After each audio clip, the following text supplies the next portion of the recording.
Hindi cinema के शुरुआती युग के प्रतिभाशाली कलाकारों की सूची जब भी बनाई जाएगी तब नवाब कश्मीरी का नाम सबसे ऊपर आएगा।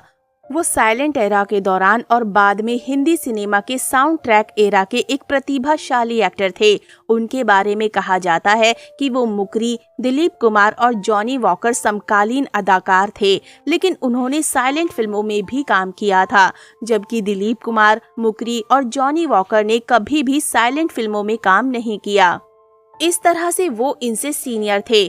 तो दोस्तों चलिए शुरू करते हैं आज की हमारी इस वीडियो को, लेकिन उससे पहले हम हर बार की तरह आपको याद दिला दें कि अगर आप हमारे चैनल पर नए हैं तो चैनल को सब्सक्राइब जरूर कर लें। उनके वालिद साहब लखनऊ के बड़े इमाम बाड़े के मुफ्ती थे और उनका नाम मुफ्ती आजम कश्मीरी था। वो अपने वालिद साहब की इकलौती औलाद थे। नवाब कश्मीरी इंडियन सिनेमा के मशहूर स्क्रीन राइटर आगा जाना कश्मीरी के चचेरे भाई थे।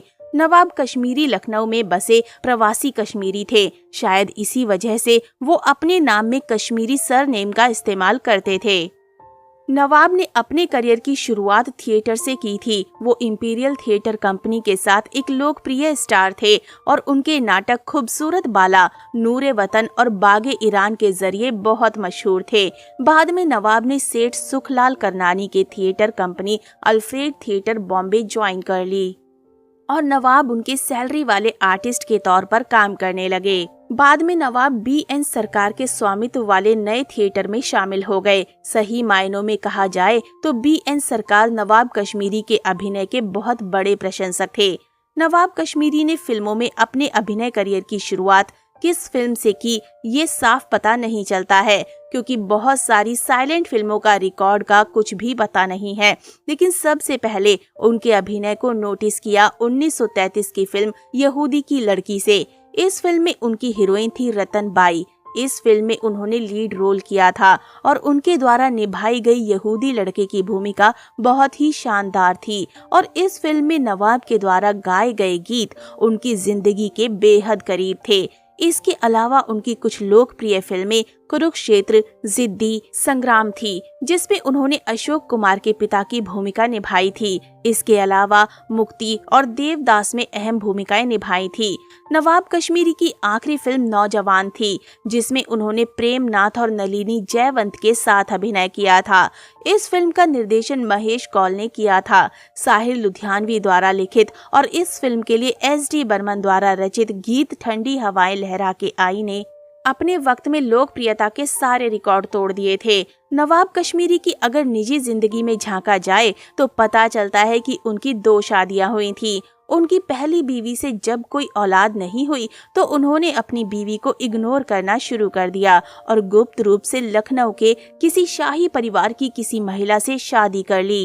उनकी पहली बीवी को जब उनकी दूसरी शादी के बारे में पता चला तो उन्होंने अपने शरीर पर मिट्टी का तेल उंडेल लिया और खुद को जलाकर मार डाला। दूसरी पत्नी से उनकी एक बेटी अख्तर और एक साहबजादे मनु कश्मीरी हैं। नवाब कश्मीरी हमेशा एक महान अभिनेता और भारतीय सिनेमा के एक दिग्गज बने रहेंगे, अपने निजी जीवन में चाहे वो जैसे भी रहे हों। नवाब की आखिरी फिल्म नौजवान थी, जिसमें प्रेमनाथ और नलिनी जयवंत ने अभिनय किया था। इस फिल्म का निर्देशन महेश कौल ने किया था। इस फिल्म के लिए साहिर लुधियानवी द्वारा लिखे गए और SD बर्मन द्वारा संगीतबद्ध किए गए गीत ठंडी हवाएं लहरा के आई ने लोकप्रियता के सारे रिकॉर्ड तोड़ दिए। नवाब कश्मीरी लखनऊ में बसे प्रवासी कश्मीरी शियाओं में से एक थे। वे मूक फिल्मों के दौर और बाद में भारतीय सिनेमा के साउंड ट्रैक दौर के दौरान एक प्रतिभाशाली अभिनेता थे। मुंबई के कोलाबा में उनका एक बड़ा बंगला था। वे भारतीय सिनेमा के प्रसिद्ध पटकथा लेखक आगा जानी कश्मीरी के चचेरे भाई थे। नवाब कश्मीरी ने यहूदी की लड़की में अपने अभिनय से अपनी एक अलग पहचान बनाई थी। इस फिल्म में नवाब ने यहूदी की भूमिका निभाई थी, जो कि जीवन के बहुत करीब थी। इस फिल्म में रतन बाई नायिका थी।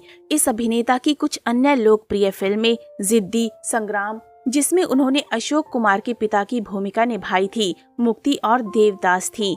तो दोस्तों अभी के लिए बस इतना ही। मिलते हैं अगली वीडियो में। तब तक आप सब अपना ध्यान रखिए। Bye bye.